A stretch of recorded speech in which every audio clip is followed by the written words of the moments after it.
শিক্ষা যদি শুধু অর্থ উপার্জনের পথ দেখায়, কিন্তু সততা, নৈতিকতা ও দেশপ্রেম না শেখায়, তাহলে সেই শিক্ষা জাতির জন্য আশীর্বাদ নয়, অভিশাপ হয়ে উঠতে পারে। আজ সমাজের দিকে তাকালে একটা তিক্ত বাস্তবতা চোখে পড়ে। উচ্চশিক্ষিত কিছু মানুষ যারা রাষ্ট্রের গুরুত্বপূর্ণ পদে রয়েছেন, জনগণের ট্যাক্সের টাকায় বেতন পান, জনগণের সেবা করার শপথ নেন, তাদের মধ্যে কেউ কেউ ঘুষ, দুর্নীতি, ক্ষমতার অপব্যবহার ও অনিয়মের মাধ্যমে কোটি কোটি টাকার সম্পদের মালিক হয়ে যাচ্ছেন। দেশে বিলাসবহুল গাড়ি, বিদেশে বাড়ি, বিদেশে ব্যাংক, অর্থ, সন্তানদের বিদেশে পড়াশোনা ও স্থায়ী বসবাসের ব্যবস্থা সবই গড়ে ওঠে সেই অর্থেরই জোরে। অন্যদিকে একজন কৃষক, জেলে, দিনমজুর, রিক্সা চালক বা শ্রমিক, যাদের অনেকেই উচ্চশিক্ষা নেই, ভোর থেকে রাত পর্যন্ত কঠোর পরিশ্রম করে দেশের অর্থনীতির চাকা সচল রাখছেন। তারা ফসল ফলান, ঘরবাড়ি নির্মাণ করেন, রাস্তা বানান।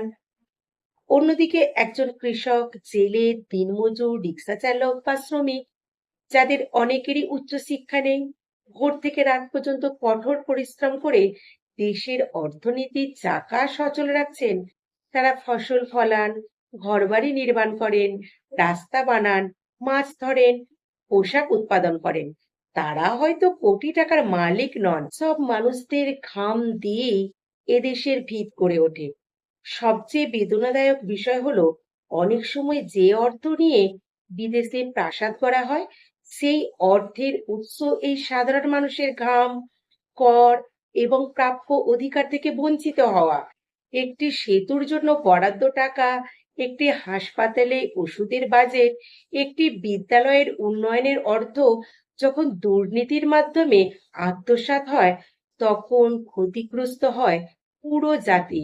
একজন দুর্নীতিবাজ শিক্ষিত ব্যক্তি শুধু অর্থ চুরি করেন না, তিনি একটি শিশুর শিক্ষার সুযোগ, একজন রোগীর চিকিৎসার অধিকার, একজন কৃষকের ন্যায্য সহায়তা ও একটা দেশের ভবিষ্যৎ চুরি করেন।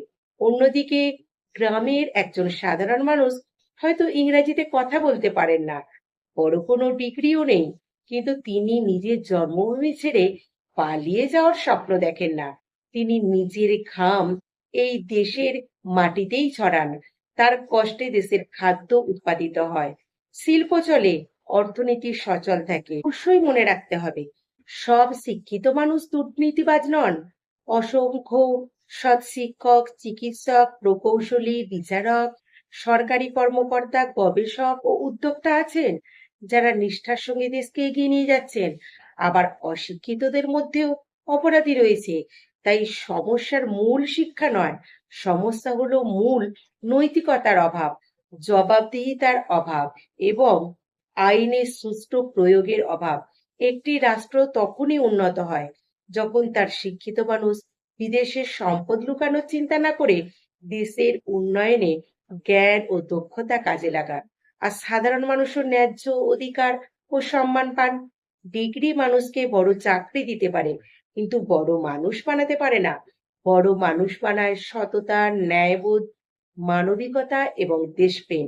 যেদিন শিক্ষিত মানুষ নিজের জ্ঞানকে ব্যক্তিগত সম্পদ বাড়ানোর হাতিয়ার নয়, বরং জাতির সেবায় দায়িত্ব হিসেবে দেখবে, আর সাধারণ মানুষ পরিশ্রমকে যথাযথ সম্মান দেয়া হবে, সেদিনই একটি দেশ সত্যিকারের